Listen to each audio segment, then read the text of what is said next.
ஒரு மகிழ்ச்சியான செய்தி. இதயம் நல்லெண்ணெயின் விலை லிட்டருக்கு ரூபாய் 105 குறைஞ்சிருக்கு. செப்டம்பர் 2023ல 1 லிட்டர் இதயம் நல்லெண்ணெயின் அதிகபட்ச விலை ரூபாய் 503. ஆனா இப்ப 1 லிட்டர் இதயம் நல்லெண்ணெயின் விலை ரூபாய் 398 மட்டும்தான் தமிழ்நாட்டுல. அப்ப இனிமே எல்லாரும் இதயம் நல்லெண்ணெய் வாங்கலாம் இல்ல? புதுக்கோட்டை திலகர் திடலில் பாரதிய ஜனதா சார்பில் இஃப்தார் நோன்பு திறக்கும் நிகழ்ச்சி நடந்தது. இதில் வேலூர் இப்ராஹிம் கலந்து கொண்டார். திரு நடிகர் விஜய் அவர்கள் நடிப்பு துறையில் இருக்கும் பொழுது நிறைய ரிகல்சர் எல்லாம் பார்த்துட்டு வந்து நடிப்பார்.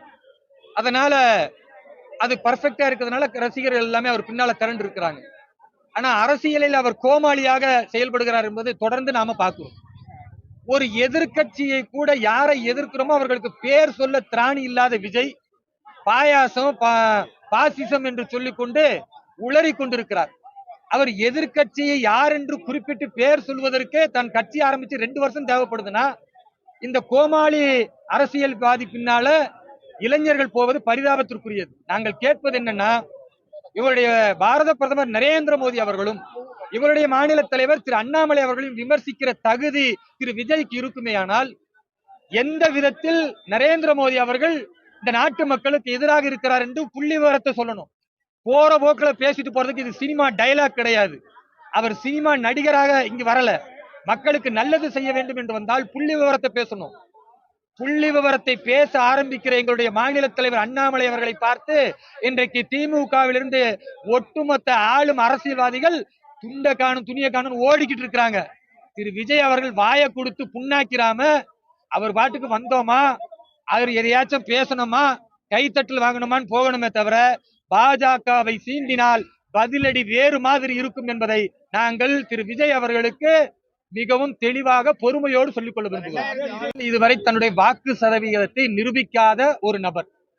அவர் நாங்க திமுகவோட நேரடி போட்டி இருக்குன்னு சொன்னா அது கேலிக்குரியதா இருக்கு.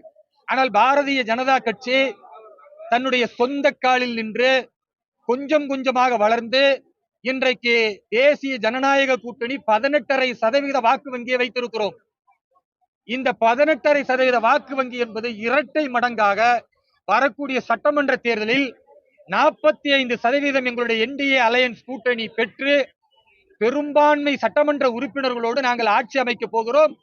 திமுகவுடைய பொய்யுரை, திமுக மக்களுக்கு கொடுத்த வாக்குறுதி மீறல், திமுகவுடைய அமைச்சரின் ஊழல், அது மட்டுமல்லாமல் உச்ச நீதிமன்றமும் உயர் நீதிமன்றமும் கண்டிக்கக்கூடிய நிலையில்தான் இந்த திமுக அயோக்கிய அமைச்சர்கள் இருக்கிறார்கள் என்பதையெல்லாம் நாங்கள் தொடர்ந்து எடுத்து சொல்லி வருகிறோம். கடைசியாக சாராய ஆறு ஓடிக்கொண்டிருக்கக்கூடிய இந்த தமிழகத்தை மிக ஆன்மீக சுத்தமுள்ள பூமியாக மாற்றுவதற்கு திரு அண்ணாமலை அவர்களுடைய தலைமையில தேசிய ஜனநாயக கூட்டணி மிகச்சிறப்பாக ஆட்சியை பிடிக்கும்.